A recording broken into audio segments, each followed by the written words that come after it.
Capítulo 6. Nosotros, los eruditos, a riesgo de que la moralización se revele aquí también como lo que siempre ha sido, a saber, resueltamente Montreras y Asplace, según Balzac, me atrevería a protestar contra una alteración de rango impropia y perjudicial que, de manera inadvertida y como con la mejor conciencia, amenaza hoy en día con establecerse en las relaciones entre la ciencia y la filosofía. Quiero decir que uno debe tener el derecho, a partir de su propia experiencia que, a mi parecer, siempre implica una experiencia desafortunada de tratar una cuestión de rango tan importante, para no hablar de colores como los ciegos, o contra la ciencia como las mujeres y los artistas, esta ciencia espantosa, suspiran su instinto y su vergüenza, siempre descubre cosas. La declaración de independencia del hombre científico, su emancipación de la filosofía, es uno de los efectos secundarios más sutiles de la organización y desorganización democrática. La autoglorificación y la presunción del hombre erudito están ahora en pleno apogeo, en su mejor primavera, lo que no significa que en este caso la autoalabanza huela dulce. Aquí también el instinto de la plebe grita, libertad de todos los maestros, y después de que la ciencia, con los resultados más felices, haya resistido a la teología, de la cual había sido sirvienta, por demasiado tiempo, ahora se propone, en su desenfreno e indiscreción, dictar leyes a la filosofía y, a su vez, jugar a ser el maestro, a ser el filósofo por cuenta propia. Mi memoria, la memoria de un hombre científico, si se me permite, abunda en las ingenuidades de insolencia que he escuchado sobre la filosofía y los filósofos de jóvenes naturalistas y viejos médicos, sin mencionar a los más cultos y presuntuosos de todos los eruditos, los filólogos y maestros de escuela, que son ambas cosas por profesión. En una ocasión fue el especialista y el que se ufana de sus pequeños logros quien se puso instintivamente a la defensiva contra toda tarea y capacidad sintética. En otra ocasión fue el trabajador diligente que había olfateado el otium y la lujosa refinación en la economía interna del filósofo, y se sintió agraviado y menospreciado por ello. En otra ocasión fue el daltonismo del utilitarista, que no ve en la filosofía más que una serie de sistemas refutados y un gasto extravagante que no sirve para nada. En otra ocasión se hizo patente el temor al misticismo disfrazado y al ajuste de límites del conocimiento, en otra, el desprecio por los filósofos individuales, que se había extendido involuntariamente al desprecio por la filosofía en general. En fin, encontré con mayor frecuencia, detrás del orgulloso desdén por la filosofía en los jóvenes eruditos, el nefasto efecto secundario de algún filósofo en particular, a quien en general se le había negado la obediencia, sin que, sin embargo, se hubieran librado del hechizo de sus despreciativas valoraciones de otros filósofos, lo que resultaba en una mala voluntad general hacia toda la filosofía. Tal me parece, por ejemplo, el efecto secundario de Schopenhauer en la Alemania más moderna, con su rabia ininteligente contra Hegel, ha logrado separar a toda la última generación de alemanes de su conexión con la cultura alemana, cultura que, consideradas todas las cosas, ha sido una elevación y un refinamiento adivinatorio del sentido histórico, pero precisamente en este punto el propio Schopenhauer era pobre, poco receptivo y anti-alemán hasta el punto de la ingenuidad. En general, hablando en términos generales, puede que haya sido la humanidad, la excesiva humanidad de los propios filósofos modernos, en resumen, su despreciabilidad, lo que más radicalmente ha dañado la reverencia por la filosofía y ha abierto las puertas al instinto de la plebe. Que se reconozca hasta qué punto nuestro mundo moderno diverge del estilo general del mundo de Heráclito, Platón, Empédocles y de todos los demás nombres que recibieron los anacoretas reales y magníficos del espíritu, y con qué justicia un hombre honesto de ciencia puede sentirse de mejor familia y origen en vista de tales representantes de la filosofía que, debido a la moda actual, están tanto en lo alto como en lo bajo, en Alemania, por ejemplo, los dos leones de Berlín, el anarquista Eugen Düring y el amalgamista Eduard von Hartmann. Es especialmente la visión de esos filósofos heterogéneos, que se llaman a sí mismos, realistas o positivistas, lo que está calculado para implantar una peligrosa desconfianza en el alma de un erudito joven y ambicioso. Esos filósofos, en el mejor de los casos, son ellos mismos meros eruditos y especialistas, eso es muy evidente. Todos ellos son personas que han sido vencidas y devueltas bajo el dominio de la ciencia, que en algún momento exigieron más de sí mismas, sin tener derecho a ese más y a su responsabilidad, y que ahora, de manera digna, rencorosa y vengativa, representan en palabra y obra la incredulidad en la tarea maestra y la supremacía de la filosofía. Después de todo, ¿cómo podría ser de otra manera? La ciencia florece hoy en día y tiene la buena conciencia claramente visible en su semblante, mientras que aquello a lo que se ha hundido gradualmente toda la filosofía moderna, el remanente de la filosofía actual, excita desconfianza y disgusto, sino desprecio y lástima. La filosofía reducida a una teoría del conocimiento, en realidad no más que una ciencia tímida de épocas y una doctrina de la tolerancia, una filosofía que ni siquiera traspasa el umbral y se niega rigurosamente el derecho a entrar, eso es la filosofía en sus últimas convulsiones, un final, una agonía, algo que despierta compasión. ¿Cómo podría tal filosofía gobernar? Los peligros que acechan la evolución del filósofo son, de hecho, tan múltiples hoy en día que uno podría dudar si este fruto aún podría llegar a la madurez. La extensión y la imponente estructura de las ciencias han aumentado enormemente, y con ello también la probabilidad de que el filósofo se fatigue incluso como aprendiz, o se apegue a algún lugar y se especialice, de modo que ya no alcance su elevación, es decir, su superspección, su circunspección y su despección. O bien asciende demasiado tarde, cuando lo mejor de su madurez y fuerza ha pasado, o cuando está deteriorado, embrutecido y degenerado, de modo que su visión, su estimación general de las cosas, ya no tiene mucha importancia.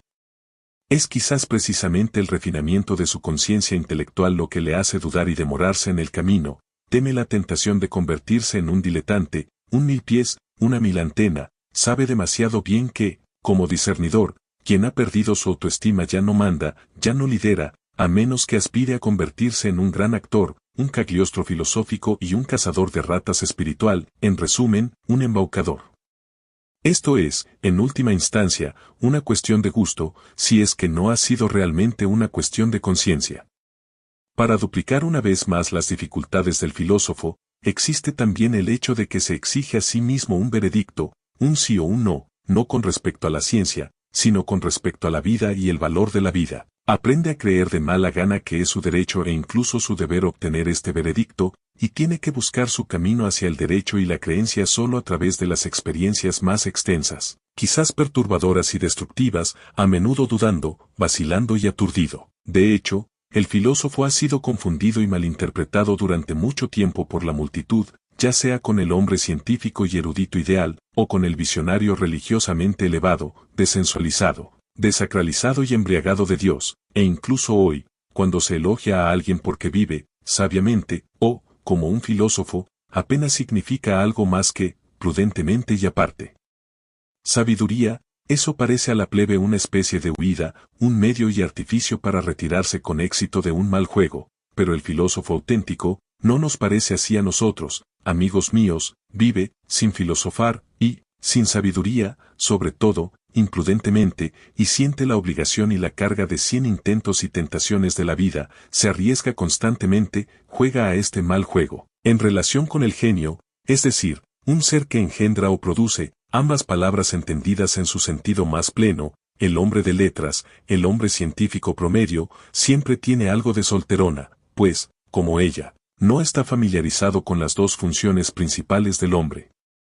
A ambos, por supuesto, al erudito y a la solterona, se les concede respetabilidad, como a modo de indemnización, en estos casos se enfatiza la respetabilidad, y, sin embargo, en la compulsión de esta concesión, se tiene la misma mezcla de fastidio. Examinemos más de cerca, ¿qué es el hombre científico?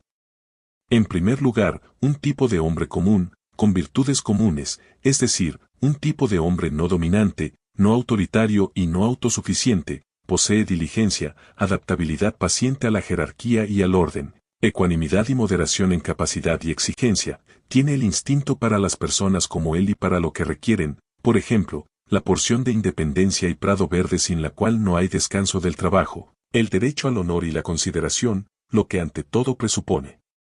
reconocimiento y reconocibilidad, el sol de un buen nombre, la ratificación perpetua de su valor y utilidad, con lo cual la desconfianza interna que yace en el fondo del corazón de todos los hombres dependientes y animales gregarios, debe ser superada una y otra vez.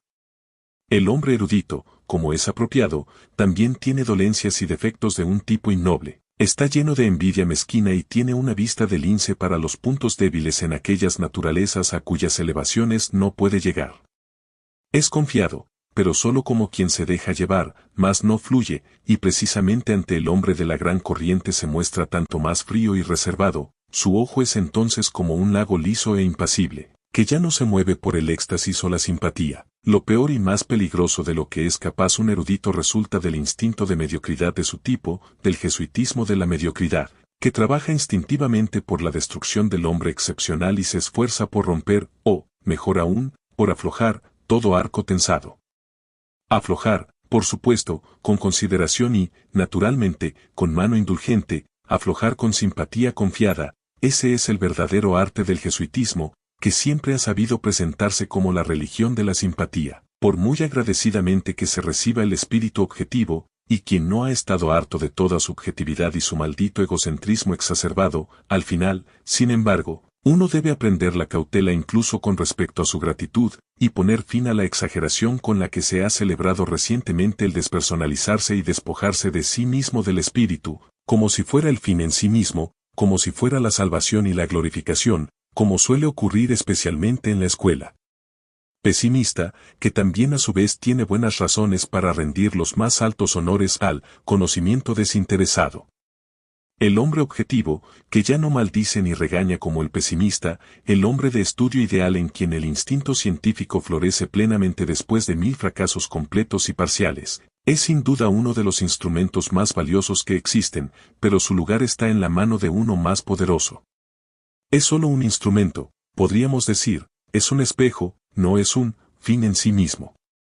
El hombre objetivo es en verdad un espejo acostumbrado a la postración ante todo lo que quiere ser conocido, con deseos solo como el conocer o el reflejar implican, espera hasta que algo llega, y luego se expande sensiblemente, para que ni siquiera los ligeros pasos y el deslizamiento de los seres espirituales se pierdan en su superficie y película. Cualquier personalidad que aún posea le parece accidental, arbitraria o, más a menudo, perturbadora, tanto ha llegado a considerarse a sí mismo como el paso y el reflejo de formas y eventos externos. Evoca el recuerdo de sí mismo, con esfuerzo, y no pocas veces erróneamente, se confunde fácilmente con otras personas, comete errores con respecto a sus propias necesidades, y solo aquí es tosco y negligente. Quizás le preocupa la salud, o la pequeñez y el ambiente confinado de su esposa y amigo, o la falta de compañeros y sociedad. De hecho, se dispone a reflexionar sobre su sufrimiento, pero en vano. Sus pensamientos ya divagan hacia el caso más general, y mañana sabe tan poco como ayer cómo ayudarse a sí mismo. No se toma a sí mismo en serio ni se dedica tiempo, está sereno, no por falta de problemas, sino por falta de capacidad para comprender y manejar su problema. La complacencia habitual con respecto a todos los objetos y experiencias, la hospitalidad radiante e imparcial con la que recibe todo lo que se le presenta, su hábito de bondad desconsiderada, de peligrosa indiferencia ante el sí y el no, hay. Hay suficientes casos en los que tiene que expiar estas virtudes suyas. Y como hombre en general, se convierte con demasiada facilidad en el mero despojo de tales virtudes. Si se deseara amor u odio de él, me refiero al amor y al odio tal como Dios, la mujer y el animal los entienden, hará lo que pueda y proporcionará lo que pueda. Pero no hay que sorprenderse si no es mucho, si se muestra precisamente en este punto falso, frágil, cuestionable y deteriorado. Su amor es forzado, su odio es artificial, y más bien un tour de force, una ligera ostentación y exageración. Solo es genuino en la medida en que puede ser objetivo. Solo en su serena totalidad es todavía, naturaleza, y, natural. Su alma que refleja y se pule eternamente ya no sabe afirmar, ya no sabe negar, no manda, tampoco destruye. J.E.N.M. Price Presque Rien, dice, con Leibniz, no pasemos por alto ni subestimemos el Presque. Tampoco es un hombre modelo, no va delante de nadie, ni detrás tampoco, se sitúa generalmente demasiado lejos para tener alguna razón para abrazar la causa del bien o del mal. Si ha sido confundido durante tanto tiempo con el filósofo, con el entrenador cesario y dictador de la civilización, ha tenido demasiado honor, y lo que es más esencial en él ha sido pasado por alto, es un instrumento, algo así como un esclavo, aunque ciertamente el tipo más sublime de esclavo, pero nada en sí mismo, Presque Rien. El hombre objetivo es un instrumento de medición y aparato de espejo costoso, fácilmente dañado, fácilmente empañado, que debe ser cuidado y respetado, pero no es un objetivo, ni saliente ni ascendente, ni un hombre complementario en quien el resto de la existencia se justifique, ni una terminación, y mucho menos un comienzo, una generación o una causa primaria, nada robusto, poderoso, egocéntrico, que quiera ser amo, sino más bien solo una forma de alfarero suave, inflada, delicada, móvil, que debe esperar algún tipo de contenido y marco para moldearse a sí misma, en su mayor parte un hombre sin marco ni contenido, un hombre desinteresado. Consecuentemente, también, nada para las mujeres, entre paréntesis. Cuando un filósofo hoy en día da a conocer que no es un escéptico, espero que eso se haya deducido de la descripción anterior del espíritu objetivo, la gente lo escucha con impaciencia, por ello lo miran con cierta aprensión. Querrían hacerle muchísimas preguntas, de hecho, entre los oyentes tímidos, que ahora son tantos, se dice que a partir de entonces es peligroso. Con su repudio del escepticismo, les parece oír un sonido amenazador a lo lejos, como si se estuviera probando en algún lugar un nuevo tipo de explosivo, una dinamita del espíritu, quizás una nihilina rusa recién descubierta, un pesimismo bonae voluntatis, que no solo niega, significa negación, sino, pensamiento terrible, practica la negación. Contra este tipo de buena voluntad, una voluntad de la negación verdadera y real de la vida, no hay, como se reconoce generalmente hoy en día, mejor soporífero y sedante que el escepticismo, la amapola suave, agradable y adormecedora del escepticismo, y el propio Hamlet es ahora recetado por los médicos del día como antídoto contra el espíritu y sus ruidos subterráneos. No están ya nuestros oídos llenos de malos sonidos, dicen los escépticos, como amantes del reposo y casi como una especie de policía de seguridad, este no subterráneo es terrible. Silencio, topos pesimistas. El escéptico, en efecto, esa criatura delicada, se asusta con demasiada facilidad, su conciencia está adiestrada para sobresaltarse con cada no, e incluso con ese sí agudo y decidido, y siente algo así como una punzada por ello. Sí. Y no. Le parecen opuestos a la moralidad, le encanta, por el contrario, hacer una fiesta a su virtud con un noble distanciamiento, mientras quizás dice con Montaigne, ¿qué sé yo? O con Sócrates, solo sé que no sé nada. O, aquí no confío en mí mismo, ninguna puerta está abierta para mí. O, incluso si la puerta estuviera abierta, ¿por qué debería entrar inmediatamente? O, ¿de qué sirve cualquier hipótesis apresurada? Podría ser de muy buen gusto no hacer ninguna hipótesis en absoluto. ¿Están ustedes absolutamente obligados a enderezar de inmediato lo torcido? ¿A rellenar cada agujero con algún tipo de estopa? ¿No hay tiempo suficiente para eso? ¿No tiene el tiempo ocio? ¿O, demonios, no pueden ustedes esperar en absoluto? Lo incierto también tiene sus encantos, la esfinge también es una Circe, y Circe también fue una filósofa. Así se consuela un escéptico, y en verdad necesita algún consuelo. Porque el escepticismo es la expresión más espiritual de un cierto temperamento fisiológico multifacético, que en lenguaje ordinario se llama debilidad nerviosa y enfermiza. Surge cada vez que razas o clases que han estado mucho tiempo separadas, se mezclan decisiva y repentinamente entre sí. En la nueva generación, que ha heredado como si dijéramos diferentes estándares y valoraciones en su sangre, todo es inquietud, desorden, duda y tentatividad, las mejores fuerzas operan restrictivamente, las propias virtudes impiden que unas y otras crezcan y se fortalezcan, falta equilibrio, lastre y estabilidad perpendicular en cuerpo y alma. Aquello, sin embargo, que está más enfermo y degenerado en tales seres indefinidos es la voluntad, ya no están familiarizados con la independencia de decisión, ni con el valiente sentimiento de placer en el querer. Dudan de la libertad de la voluntad, incluso en sus sueños.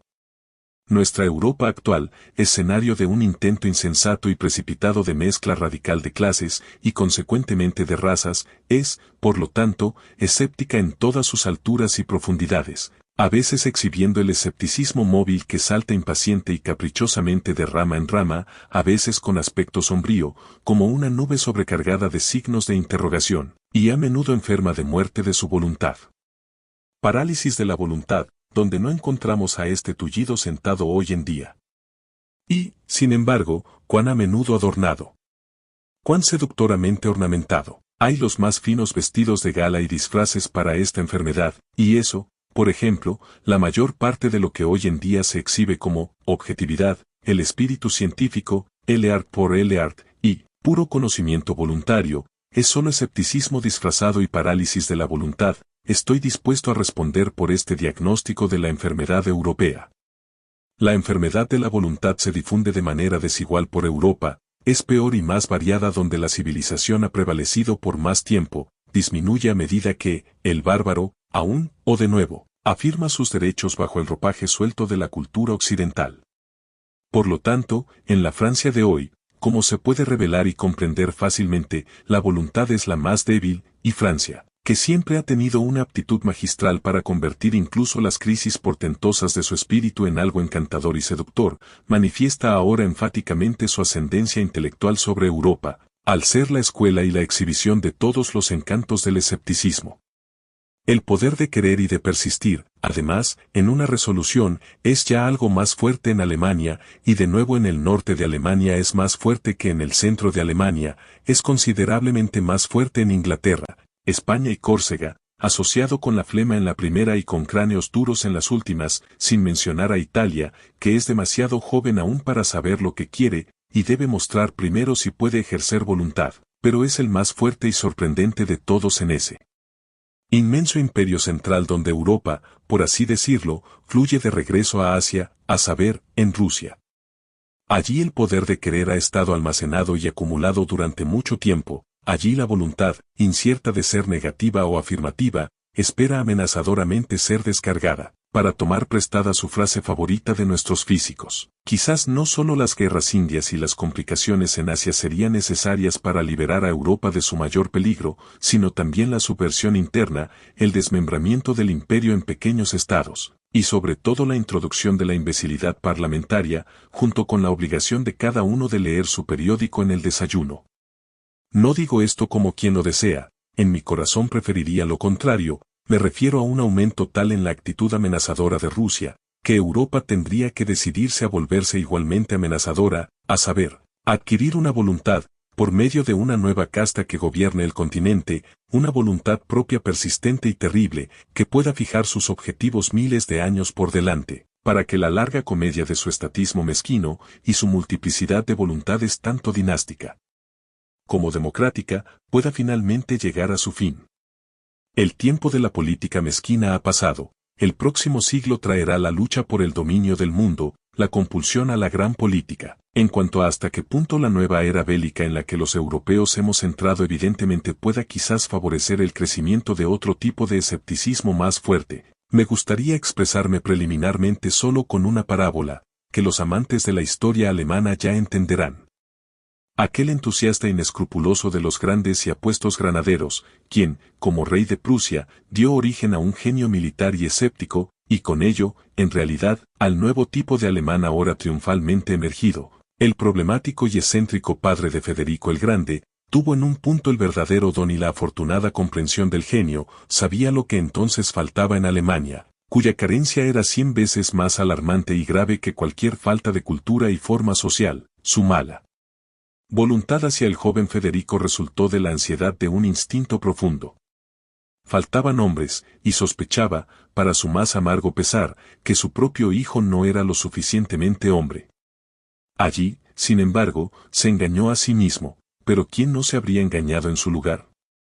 Vio a su hijo caer en el ateísmo, en el esprit, en la agradable frivolidad de los astutos franceses, vio en el trasfondo al gran chupasangre, la araña del escepticismo. Sospechó la incurable miseria de un corazón ya no lo suficientemente duro ni para el mal ni para el bien, y de una voluntad quebrada que ya no manda, ya no es capaz de mandar. Mientras tanto, sin embargo, creció en su hijo ese nuevo tipo de escepticismo más duro y peligroso. Quién sabe hasta qué punto fue alentado precisamente por el odio de su padre y la melancolía helada de una voluntad condenada a la soledad, el escepticismo de la virilidad audaz, que está estrechamente relacionado con el genio para la guerra y la conquista, y que hizo su primera entrada en Alemania en la persona del gran Federico. Este escepticismo desprecia y, sin embargo, comprende, socava y toma posesión, no cree, pero no se pierde por ello, da al espíritu una peligrosa libertad, pero mantiene una estricta vigilancia sobre el corazón. Es la forma alemana de escepticismo, que, como un continuado federicianismo, elevado a la más alta espiritualidad, ha mantenido a Europa durante un tiempo considerable bajo el dominio del espíritu alemán y su desconfianza crítica e histórica. Debido al carácter masculino insuperablemente fuerte y tenaz de los grandes filólogos y críticos históricos alemanes, quienes, bien estimados, eran también todos ellos artistas de la destrucción y la disolución, una nueva concepción del espíritu alemán se estableció gradualmente, a pesar de todo el romanticismo en la música y la filosofía, en la cual la inclinación hacia el escepticismo masculino era decididamente prominente, ya sea, por ejemplo, como intrepidez en la mirada, como coraje y severidad de la mano disectora, o como voluntad resuelta hacia peligrosos viajes de descubrimiento, hacia expediciones espiritualizadas al Polo Norte bajo cielos estériles y peligrosos. Puede haber buenas razones para que los humanitarios de sangre caliente y superficiales se santigüen ante este espíritu, cet esprit fataliste, ironique, mepistofelique, como lo llama Michelet, no sin un escalofrío. Pero si uno quisiera darse cuenta de cuán característica es esta aversión al hombre en el espíritu alemán que despertó a Europa de su letargo dogmático, recordemos la concepción anterior que tuvo que ser superada por esta nueva, y que no hace mucho tiempo una mujer masculinizada pudo atreverse, con presunción desenfrenada, a recomendar a los alemanes al interés de Europa como tontos gentiles, bondadosos, de voluntad débil y poéticos.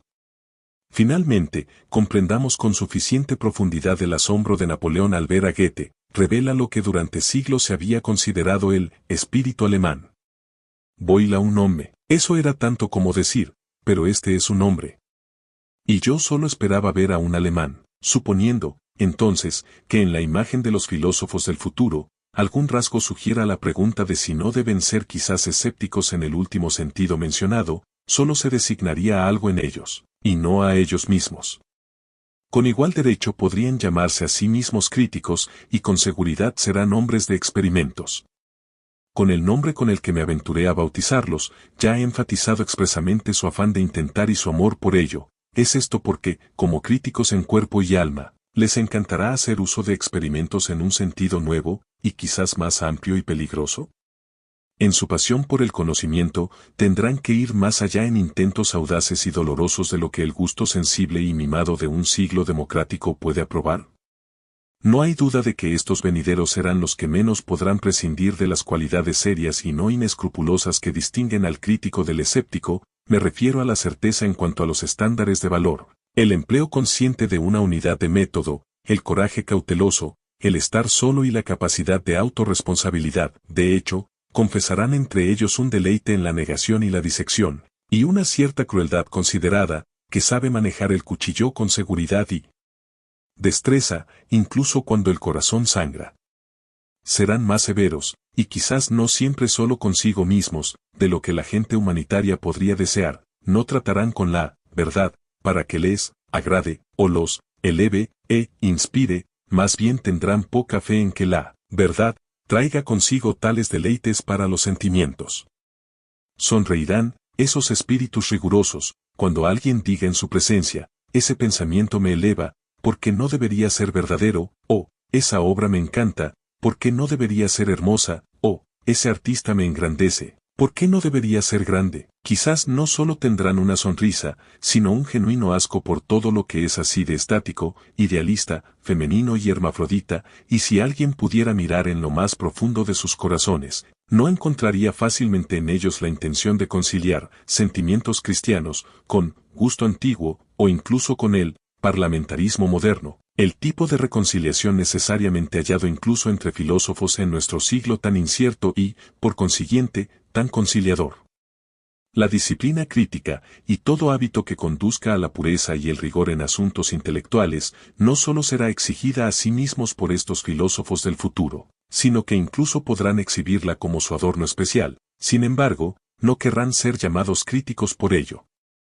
Les parecerá una gran indignidad para la filosofía que se decrete, como es tan bienvenido hoy en día, que la filosofía misma es crítica y ciencia crítica, y nada más.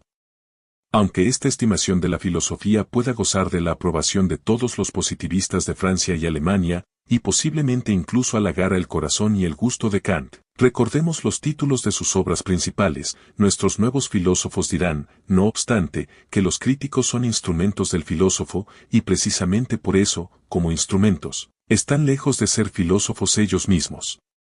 Incluso el gran chino de Königsberg fue solo un gran crítico. Insisto en que la gente finalmente deje de confundir a los trabajadores filosóficos y en general a los hombres científicos, con los filósofos, que precisamente aquí se debe dar estrictamente a cada uno lo suyo, y no dar a aquellos demasiado, a estos demasiado poco. Puede ser necesario para la educación del verdadero filósofo que él mismo haya pisado una vez todos esos escalones en los que sus sirvientes, los trabajadores científicos de la filosofía, permanecen y deben permanecer. Él mismo debe haber sido quizás crítico, y dogmático, e historiador, y además, poeta, y coleccionista, y viajero, y lector de enigmas, y moralista, y vidente, y espíritu libre, y casi todo, para recorrer toda la gama de valores y estimaciones humanas, y para que pueda con una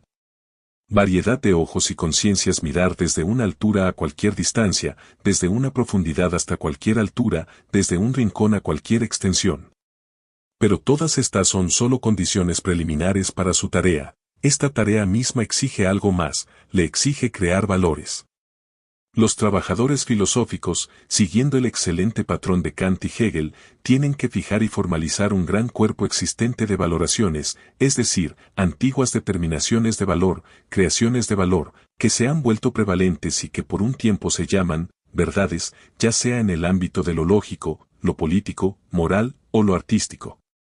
Corresponde a estos investigadores hacer que todo lo que ha sucedido y ha sido estimado hasta ahora sea conspicuo, concebible, inteligible y manejable, acortar todo lo largo, incluso el propio tiempo, y subyugar todo el pasado, una tarea inmensa y maravillosa, en cuya realización todo orgullo refinado, toda voluntad tenaz, puede encontrar segaramente satisfacción. Los verdaderos filósofos, sin embargo, son comandantes y legisladores. Ellos dicen, así será. Determinan primero el dónde y el porqué de la humanidad, y con ello dejan de lado el trabajo previo de todos los trabajadores filosóficos y de todos los subyugadores del pasado, se aferran al futuro con una mano creadora, y todo lo que es y fue, se convierte para ellos en un medio, un instrumento y un martillo. Su saber es crear, su crear es un legislar, su voluntad de verdad es voluntad de poder. ¿Existen actualmente tales filósofos? ¿Ha habido alguna vez tales filósofos? ¿No debe haber tales filósofos algún día? Siempre me resulta más obvio que el filósofo, como hombre indispensable para el mañana y el pasado mañana, siempre se ha encontrado, y se ha visto obligado a encontrarse, en contradicción con el día en que vive. Su enemigo siempre ha sido el ideal de su día. Hasta ahora, todos aquellos extraordinarios promotores de la humanidad a quienes se llama filósofos, quienes rara vez se consideraban amantes de la sabiduría, sino más bien necios desagradables e interrogadores peligrosos, han encontrado su misión, su dura, involuntaria e imperativa misión, al final, sin embargo, la grandeza de su misión en ser la mala conciencia de su época.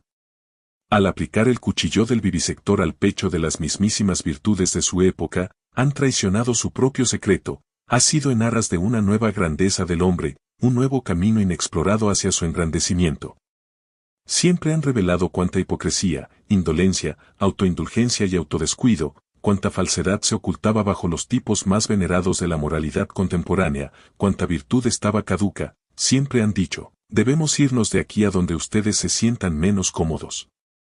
Frente a un mundo de ideas modernas que querría confinar a cada uno en un rincón, en una especialidad, un filósofo, si pudiera haber filósofos hoy en día, se vería obligado a situar la grandeza del hombre, la concepción de la grandeza, precisamente en su amplitud y multifacética, en su integralidad, incluso determinaría el valor y el rango según la cantidad y variedad de lo que un hombre pudiera soportar y asumir, según la extensión a la que un hombre pudiera estirar su responsabilidad. Hoy en día el gusto y la virtud de la época debilitan y atenúan la voluntad, nada se adapta tanto al espíritu de la época como la debilidad de voluntad. Consecuentemente, en el ideal del filósofo, la fuerza de voluntad, la severidad y la capacidad de resolución prolongada deben incluirse especialmente en la concepción de la grandeza, con el mismo derecho con que la doctrina opuesta, con su ideal de una humanidad tonta, renunciante, humilde y desinteresada, se adaptaba a una época opuesta. Como el siglo XVI, que sufría de su energía de voluntad acumulada y de los torrentes y desbordamientos más salvajes del egoísmo. En la época de Sócrates, entre hombres de instintos agotados, viejos atenienses conservadores que se dejaban llevar, por la felicidad, como decían, por el placer, como indicaba su conducta, y que tenían continuamente en sus labios las viejas palabras pomposas a las que hacía tiempo habían renunciado por la vida que llevaban, la ironía era quizás necesaria para la grandeza de alma, la malvada seguridad socrática del viejo médico y plebeyo, que cortaba sin piedad en su propia carne, como en la carne y el corazón del noble, con una mirada que decía con suficiente claridad, no disimule ante mí. Aquí, somos iguales. En la actualidad, por el contrario, cuando en toda Europa solo el animal de rebaño alcanza honores y dispensa honores, cuando la igualdad de derechos puede transformarse con demasiada facilidad en igualdad en el error, quiero decir, en guerra general contra todo lo raro, extraño y privilegiado, contra el hombre superior, el alma superior, el deber superior, la responsabilidad superior, la plenipotencia creativa y la señoría. En la actualidad pertenece a la concepción de la grandeza, ser noble, desear estar aparte, ser capaz de ser diferente, estar solo, tener que vivir por iniciativa personal, y el filósofo traicionará algo de su propio ideal cuando afirme, será el más grande quien pueda ser el más solitario, el más oculto, el más divergente, el hombre más allá del bien y del mal, el dueño de sus virtudes y de la superabundancia de voluntad. Precisamente esto se llamará grandeza, tan diversificada como pueda ser íntegra, tan amplia como pueda ser plena. Y para preguntar una vez más, ¿es la grandeza posible, hoy en día? Es difícil aprender lo que es un filósofo, porque no se puede enseñar, uno debe saberlo, por experiencia, o debería tener el orgullo de no saberlo. El hecho de que actualmente la gente hable de cosas de las que no puede tener ninguna experiencia, es cierto de manera más especial y desafortunada en lo que concierne al filósofo y a los asuntos filosóficos. Muy pocos los conocen, se les permite conocerlos, y todas las ideas populares sobre ellos son falsas. Así, por ejemplo, la combinación verdaderamente filosófica de una espiritualidad audaz y exuberante que corre a paso presto, y un rigor y necesidad dialéctica que no da un paso en falso, es desconocida para la mayoría de los pensadores y eruditos por su propia experiencia, y por lo tanto, si alguien habla de ello en su presencia, les resulta increíble. Conciben toda necesidad como algo molesto, como una dolorosa obediencia obligatoria y un estado de coacción. El pensamiento mismo es considerado por ellos como algo lento y vacilante, casi como un problema, y con bastante frecuencia como digno del sudor del noble, pero en absoluto como algo fácil y divino, estrechamente relacionado con la danza y la exuberancia. Pensar y tomar un asunto, en serio, arduamente, eso es una y la misma cosa para ellos, tal ha sido solo su experiencia.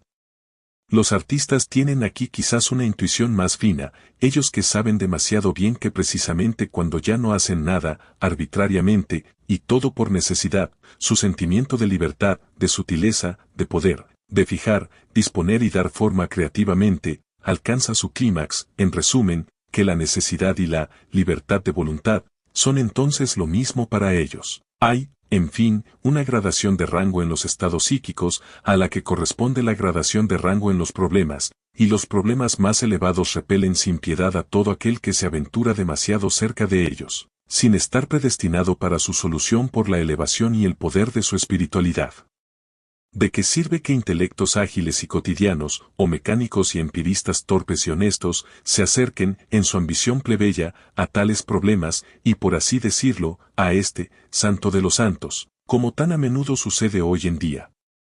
Pero los pies toscos nunca deben pisar tales alfombras, esto está previsto en la ley primaria de las cosas, las puertas permanecen cerradas para esos intrusos, aunque puedan golpearse y romperse la cabeza en ellas. La gente siempre tiene que nacer en una alta posición, o, más concretamente, tienen que ser criados para ello. Una persona solo tiene derecho a la filosofía, tomando la palabra en su significado superior. En virtud de su ascendencia, los antepasados, la sangre, deciden también aquí. Muchas generaciones deben haber preparado el camino para la llegada del filósofo. Cada una de sus virtudes debe haber sido adquirida, nutrida, transmitida y encarnada por separado. No solo el curso y la corriente audaz, fácil y delicada de sus pensamientos, sino sobre todo la disposición para grandes responsabilidades, la majestad de la mirada dominante y el desprecio, el sentimiento de separación de la multitud con sus deberes y virtudes, el amable patrocinio y defensa de todo lo que es malentendido y calumniado, sea Dios o diablo, el deleite y la práctica de la justicia suprema, el arte de mandar, la amplitud de la voluntad, el ojo persistente que rara vez admira, rara vez mira hacia arriba, rara vez ama,